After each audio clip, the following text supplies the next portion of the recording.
Good morning, my dear traders. Thank you for joining me today. Welcome to the video where we answer that question. What's today's market view? നമ്മൾ ഇന്നലെ discuss ചെയ്തിട്ടുണ്ടായിരുന്നു നമ്മൾ euro U S ഡിയിൽ ഇന്നലെ bullish ആയിരിക്കും എന്നുള്ള കാര്യം. Exactly അതുപോലെ തന്നെയായിരുന്നു ഇന്നലെ നടന്നേച്ചത്. നമ്മൾ ഇന്നലെ പ്ലോട്ട് ചെയ്തിട്ട് ഇന്നലത്തെ വീഡിയോ കണ്ടവർക്ക് മനസ്സിലാവും നമ്മൾ ഇന്നലെ പ്ലോട്ട് ചെയ്ത ഓർഡർ ബ്ലോക്ക് ആയിരുന്നു, ബുള്ളിഷ് ഓർഡർ ബ്ലോക്ക് ആയിരുന്നു ഇത്. അവിടെ വന്ന് ടാപ്പ് ചെയ്തതിന് ശേഷമാണ് ഈ ഒരു ബുള്ളിഷ് മൊമെന്റ് നമുക്ക് ഇവിടെ കിട്ടിയേക്കുന്നത്. ഓക്കെ, നമുക്ക് ഇന്നത്തെ മാർക്കറ്റ് വ്യൂ എന്താണെന്ന് നോക്കാം. അതിന് മുമ്പായിട്ട് നമുക്ക് ഇന്നത്തെ ന്യൂസ് എന്താണെന്ന് നോക്കാം. ഇന്ന് നമുക്ക് മേജർലി ഒരു ന്യൂസ് മാത്രമേ GBPയിലുള്ളൂ. GBP ഒരു പാർലമെന്ററി ഇലക്ഷൻസ് ഉണ്ട്, ഫുൾ ഡേ ആണ്. അതുകൊണ്ട് തന്നെ നമ്മൾ GBP ഇന്ന് ട്രേഡ് ചെയ്യുന്നില്ല. മോസ്റ്റ് പ്രോബബ്ലി വോളറ്റൈൽ ആവാനുള്ള ഒരു പ്രോബബിലിറ്റി ഇവിടെ ഉണ്ട്. ബട്ട് ഹിസ്റ്റോറിക്കലി വെച്ച് നോക്കുമ്പോൾ ഈ പാർലമെന്ററി ഇലക്ഷൻസ് വരുന്ന ദിവസം GBP അത്ര നല്ല എൻട്രീസ് തന്നിട്ടില്ല. അപ്പോൾ അതുകൊണ്ട് GBPയിൽ നമ്മൾ ഇന്ന് ട്രേഡുകൾ നോക്കുന്നില്ല.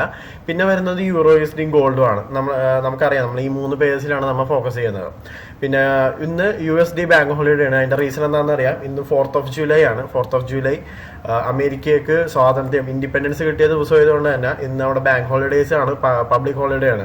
അതുകൊണ്ട് തന്നെ ഇന്ന് ലോ ലിക്വിഡിറ്റി ആയിരിക്കും മാർക്കറ്റിൽ ഉണ്ടാവുക. അതുകൊണ്ട് USD പേഴ്സ് ന്യൂയോർക്ക് സെഷനിൽ നമ്മൾ ട്രേഡ് ചെയ്യുന്നതല്ല. നമ്മൾ ഈ മെയിനായിട്ട് ഫോക്കസ് ചെയ്യുന്നത് യൂറോ USD ഗോൾഡും, അതും ലണ്ടൻ സെഷനിൽ മാത്രമേ നമ്മൾ ഇന്ന് ഫോക്കസ് ചെയ്യുന്നുള്ളൂ. ഓക്കെ, അപ്പോൾ ഇന്നത്തെ വ്യൂവിലേക്ക് പോകണമെന്നുണ്ടെങ്കിൽ നമുക്ക് ഓൾറെഡി ബുള്ളിഷ് ആണ്. സ്റ്റിൽ നമ്മളുടെ വ്യൂ ഇപ്പോഴും ബുള്ളിഷ് തന്നെയാണ്. But for the day London സെഷന് വേണ്ടി നമ്മൾ ബെയറിഷ് ആയിരിക്കും നമ്മൾ നോക്കുക. അതിന്റെ റീസൺ എന്ന് വെച്ചാൽ വേറെ ഒന്നുമല്ല. നമ്മൾ 4 ടൈം ഫ്രെയിമിലേക്ക് ഒന്ന് ജമ്പ് ചെയ്യാനാണെന്നുണ്ടെങ്കിൽ നമുക്കിപ്പോൾ ഇവിടെ ഒരു ബ്രേക്ക് ഓഫ് സ്ട്രക്ചർ, അത് അല്ലെങ്കിൽ സ്ട്രക്ചർ ബ്രേക്ക് നമുക്ക് ഇവിടെ കിട്ടിയിട്ടുണ്ട്.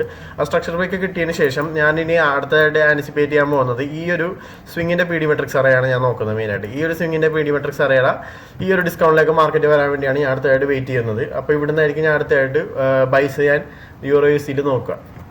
ഇനി ഗോൾഡിന്റെ സ്റ്റേറ്റ് പറയുകയാണെങ്കിൽ ഗോൾഡ് നമുക്കറിയാം ഭയങ്കര ഒരു ബുള്ളിഷ് സ്റ്റേജിൽ തന്നെയാണ്. ബട്ട് എന്നാലും കൺസോൾട്ടേഷൻ പീരീഡ് ആണ്. നമ്മൾ എന്നാലും ബുള്ളിഷ് ആയിരുന്നു. കണ്ടില്ലേ, നമ്മൾ ഇന്നലെ പ്ലോട്ട് ചെയ്തിട്ട ഏരിയാസ് ആണ് ഇതെല്ലാം. നമ്മൾ ഇന്നലെ പറഞ്ഞിട്ടുണ്ടായിരുന്നു ഈ ഒരു ഹൈ എടുക്കും എന്നുള്ള കാര്യം. അപ്പൊ ഇന്നലെ മാർക്കറ്റ് ഇവിടെ ആയിരുന്നു. അവിടെ നിന്ന് ഏകദേശം ഈ ഒരു റേഞ്ച് വരെ, അതായത് ഇന്നലത്തെ മാർക്കറ്റ് ഇവിടെ നിന്ന് ഇവിടം വരെ എത്തി. നമ്മളെ വെച്ച ടാർഗറ്റ് ഈ ഹൈ ആയിരുന്നു. ഇന്നത്തെ വീഡിയോ കണ്ടവർക്ക് മനസ്സിലായിട്ടുണ്ടാവും. അപ്പൊ എന്റെ view still I am bullish on ഗോൾഡിൽ ഇനിയും ബുള്ളിഷ് ആയിട്ടുള്ള വ്യൂസുകൾ കിട്ടുകയാണെന്നുണ്ടെങ്കിൽ ഗോൾഡിൽ ഞാൻ ബൈ എടുക്കുന്നതായിരിക്കും. Okay, that is for today. Thank you for watching this video.